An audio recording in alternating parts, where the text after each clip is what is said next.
Good morning, everybody. Getting ready for the hurricane to come in today. Normally I wouldn't even be here. I'd be in my truck camper traveling out of the house because they're saying it's a category 4 and I don't usually spend a category 4 at the house, but I'm not really prepared this year to take off, and my RV I would have to I just don't feel comfortable. Plus I'd have to leave the chickens. And one of the problems that I'm having is the chickens, because the chickens are not anchored down. The coop is not anchored down, and that is my biggest fear. And I cannot let them spend the night in that coop under the tree, because number one, branches can come down on the coop. Number two, the wind will probably turn it over. It's very simple to turn over. And number three, they're probably going to be super scared. This would be their first year with a major storm. So I just decided to stay home and just weather the storm. Whatever happens. I mean, I lived through Hurricane Andrew, and I've lived through Wilma and Irma, and I had damages in all of those. But I would say the worst of all was Andrew. Andrew was really an eye-opener for me, and the way government works. That's, I think, when I decided to start prepping years later, after I saw all the stuff that I witnessed down in Homestead. I'll talk about that in another video. But so today I'm off early. I got up at 5. I said as soon as daylight breaks.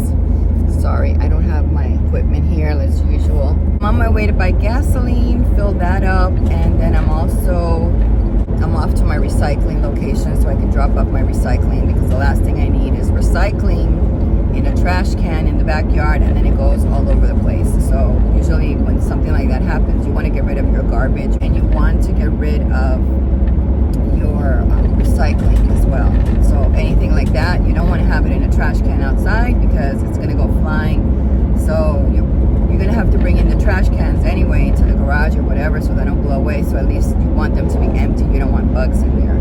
So that's what I'm doing, because it's actually a little bit ways away from Walmart, but it's in that general direction. So that's some stuff that I'm doing. With water, I'm good.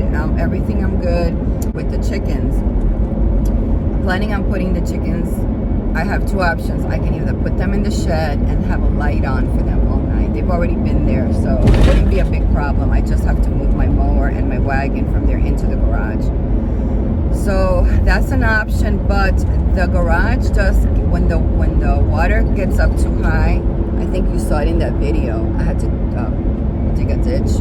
But even the water, if it gets higher than the ditch, the water's going to get in. So I don't want to traumatize them with that. I would have to have like some kind of perch for them, and then their food would have to be high. So I think the best thing for me right now is to get them in the garage where I can monitor them and keep them cool as well, because during the day it is hot in the garage. So at least I can put a fan in there for them. In the shed, they're going to be hot. There's really not great ventilation unless the doors are open, and I would have to have the doors closed. So at least in the garage I can run a fan for them in there as well. I do have a pop-up tent I did years ago, so I'm thinking of putting that in there and putting them inside of there. Of course, putting a tarp underneath, because they're gonna poop all over that. So I might as well just put a tarp underneath. I tried to think this morning if I should put wheels on the coop so that I can pull it, but when I went back there to look, that was my option. I was actually going to do that today. I realized that coop is just too big and too wide to be moving it around. I'd have to take the two parts apart in order to do that, and that's just something that I don't want to do. I don't really want to be moving it from there. It's already set in place with the mesh and stuff like that, so it's not something that I want to do. But for the future, I think I'm going to learn from this as to what I'm going to do in the future for the chickens. So it's just, I'm gonna live through this. God's gonna get me through it, and I'm gonna learn, and I'm going to make the proper provisions for the future. So this is one thing that I hate, is running out the day of a hurricane. I'm always prepared, so I don't have to do this. But the gasoline is a big thing with me, because I've been mowing the grass and now refilling my containers. So I have 3 of the 5 gallons. I have one at home that's almost full. That one I used for gas for mowing, so that one I just left there, but I have these other two that I'm going to fill up today. So those are the plans today, is to get me through this and learn what is it that I have to adapt into my life so that this is flawless every single time and I know what to do. And that's how you learn. That's how I learned about all the things that I have to do. So this is the plan for me, whether it's a blackout of storms or blackout of the evil ones that are going to try to control us by giving us blackouts, whatever it is. So my refrigerator is super big. I don't have any meat in the refrigerator. Everything is frozen. My freezer, my little freezer is topped off, and there's about a portion of there where there's no food in there. That's just blocks of ice so that I can keep the fridge super cold. In my refrigerator, in the freezer portion, I also have blocks of ice in there as well to keep whatever's in there cold. So I would have to use immediately everything that's in my refrigerator. In my ice chest, I would not open that at all because that's for long term. I might be able to get a couple of things stuck in there. I left a little bit of space so that I could still put a couple of things in there.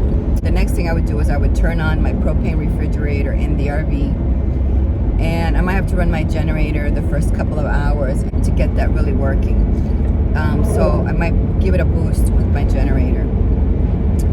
So, or the generator that's in the RV as well, it runs on propane. So I have a generator that's gasoline, and I have my RV generator, which is propane. There's a great thing about having an RV with a generator, that you can also do things like that. But I don't want to use my propane generator because I have propane for cooking and stuff there. Now I did buy a rocket stove recently, so I know I can cook. I've been preparing to make a cooking area under my carport. It's going to be an outdoor kitchen once the Airstream leaves there. I'm parking my truck camper in there so I can service it, maintain it this winter, and build a kitchen there so that I can use my solar more often or not. So those are the things that are happening. I feel really confident with all of my plans because I'll link the video below. I talked a few weeks ago on how to really prepare and how you need a notebook to write all this stuff down.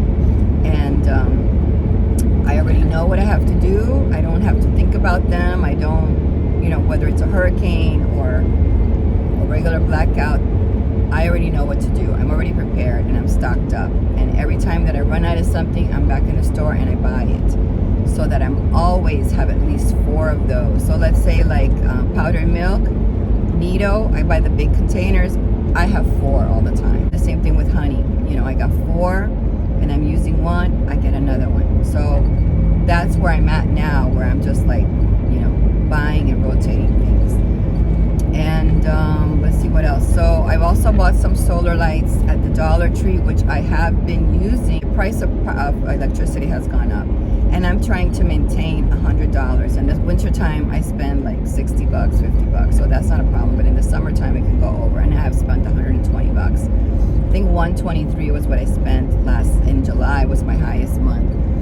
And I put up my thermostat, and I unplugged everything that could go to electricity in the house. And I turned off my water heater. I don't need my water heater working all the time because my garage is like 100 degrees during the day. Sometimes when I'm out in the garden, I come inside, I don't even want a hot shower. I want a cold shower, and that's what I take. And I don't need to have that thing running all the time. So I have that turned off, and when I need it, I'll turn it on. I'll probably run it today in order for it to fill up with water, because that's another thing that you want to do before a storm, is to fill up your water heater with water, because if you run out of water, you can always tap into that as a source of drinking water. Because mine probably holds, I'm gonna say mine is probably a 40-gallon tank.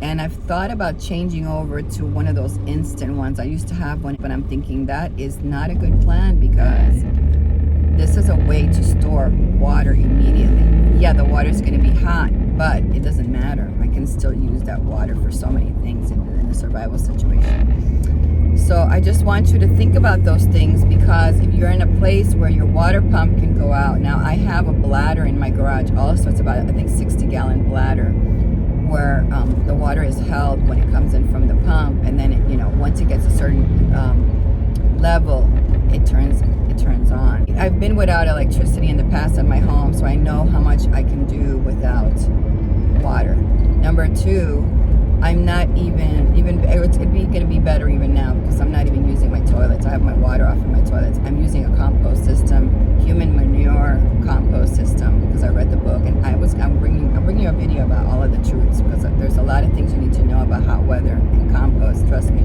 I know it all. And I finally found my sweet spot, and it's working out really great, because for me, I didn't realize how much I hated water toilets. Just that feeling of that water underneath, the cold water underneath, and you're in that hole that you're in, and cleaning the toilet all the time. It gets so dirty. I hate that. So I've taken away that problem from my life, and the system that I have now really, really works for me. And it's economical too. And it makes sense to me. It just makes so much sense to me. And there's no way you can tell me not to do this anymore, because I'm like, this makes so much sense. God is leading me through this mindset that I have to change, and I can't live the way the rest of the world lives. It just makes total sense to me. So those videos are coming, guys, but I'm busy right now preparing for the storm to make sure that we're all safe and sound and we get through this. So thank you so much for watching. Have a wonderful day. God bless. I will be in touch once we weather the storm. Bye-bye. Walmart, and they're out of gas. See, it says we are currently out of gas. All their spots here are out of gas. The gas is $3.23. So I'm moving on to the racetrack, try to fill up over there, because this Walmart is out of gasolina. Every gas station is out of gas.